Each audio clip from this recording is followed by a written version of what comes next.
dug by hand. They essentially are just holes in the ground whose depth goes below the water table.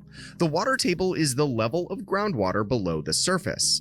Nearly everywhere on Earth has a water table below the surface, but in some places it's a few feet, and in others it's a few hundred or even thousands of feet. The water table isn't just an underground open lake, though. It's dirt and rock like everywhere else, except the groundwater fills the space in between the particles. In days of old, workers would just dig a hole until the hole started filling up with water. As long as the hole depth stayed below the water table depth, the hole would continuously fill with water. Many wells in remote places are still dug by hand, but now most are dug by drilling machines that can create much more uniform and far deeper wells. All of that said, let's dive into the few different types of wells in a little bit more detail. First, there's the dug wells, like what we mentioned before, and these are typically dug with shovels or simple hand tools. They'll only be possible in places with high water tables and soft ground. Once a digger reaches the water table, the hole is typically lined with stone to stabilize it. These wells typically can't be much deeper than the water table itself, as you can't dig past the water table with a shovel. The hole will just keep filling in. This is the same phenomenon you've likely experienced digging a hole in the sand at the beach.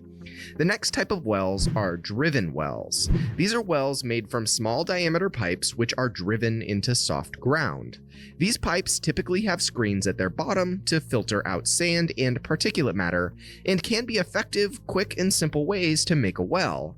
However, they do have some drawbacks. They can really only reach shallow water, and contamination from the surface can easily occur.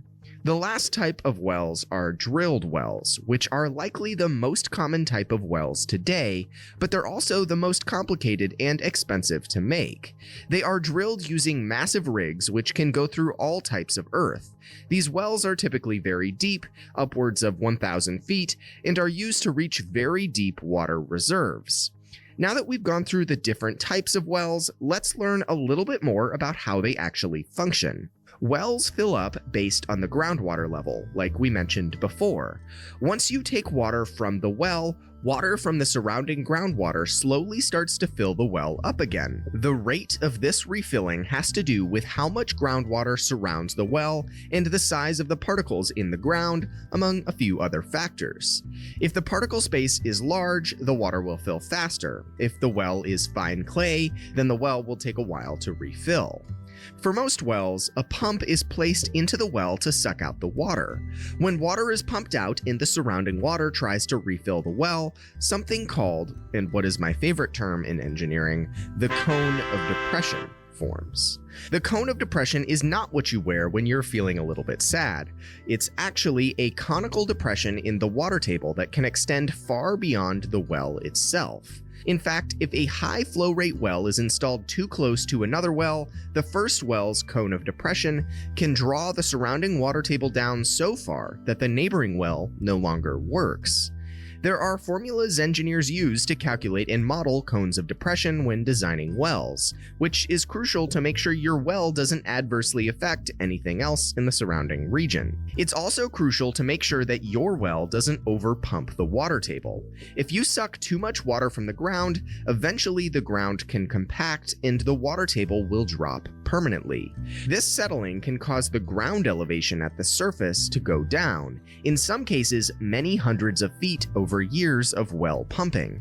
This has occurred in regions of the US, like in California and towards the West Coast. While there are a plethora of public wells that supply water for entire cities, let's focus on private wells to understand a bit more about what goes into them. Many people across the world supply their own water through private wells. These wells will be drilled near their dwelling and will have a screen at the bottom to filter out grit, a submersible pump placed at the bottom of the well, along with electrical wiring to power the pump. There will typically be a tank above ground that pressurizes the water, giving your house pressurized water to use in sinks, faucets, toilets, and showers. It's really as simple as that.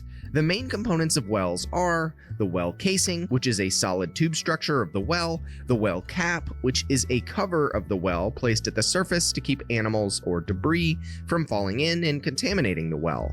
There's well screens, which are placed at the bottom of the well to keep sediment out and keep the well from filling up with dirt. Then there are pumps.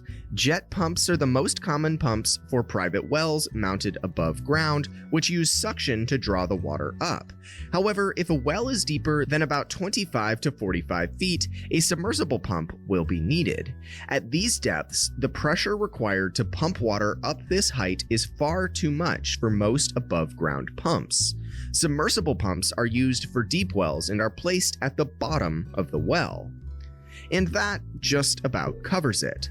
Wells are crucial to civilization, but require a number of technical factors to be considered when creating and designing them. This video is primarily focused on the basics of wells, but there are some more technical concepts that we skipped over, things